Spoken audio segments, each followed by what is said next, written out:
was about 14 months ago that I received a diagnosis of cancer.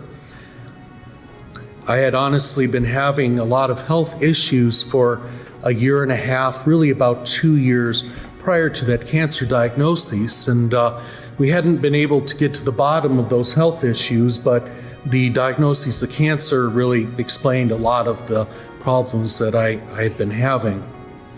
I admit I've been kind of vague or even downright evasive as far as what my exact cancer diagnosis is. Initially, I guess that was in part out of denial on my part. If I don't say the name aloud, it's not there, right? You know? But being straightforward, my diagnosis is stage 4 liver cancer. So it is serious.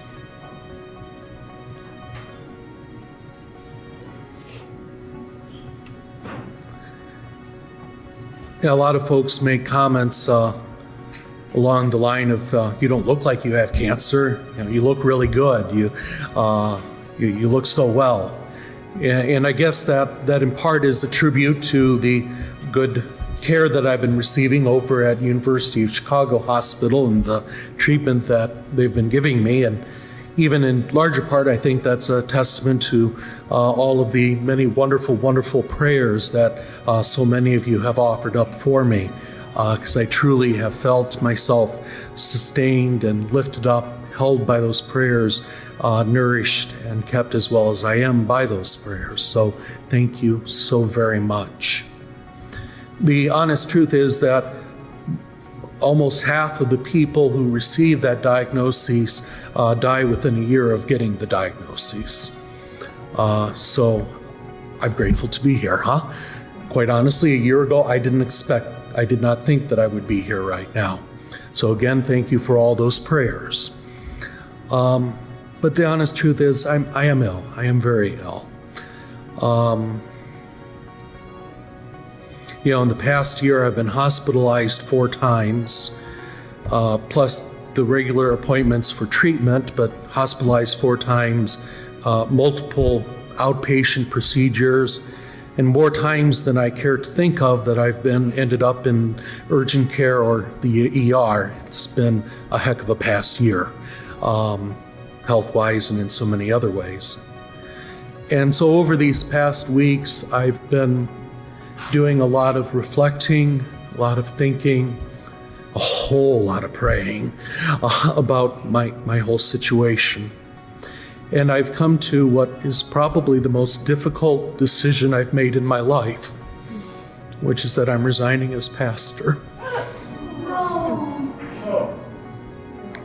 So I approached Bishop this past week, spoke with him about the situation, and he got back with me yesterday and said that the personnel board has accepted my resignation, and so I will be stepping down as pastor of our beautiful parish.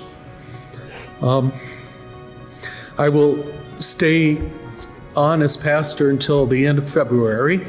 My last weekend as pastor will be the last weekend in February. At that point, Father Nate will be appointed as temporary administrator of the parish. And so he will take over those administrative responsibilities. Now, at that point in time, I'll continue. You aren't rid of me yet, okay? I'll continue on living at the rectory at that point in time, assisting Father Nate with weekend masses, confessions, funerals, and other things as I'm able to. But I'll get to point all the administrative stuff at him.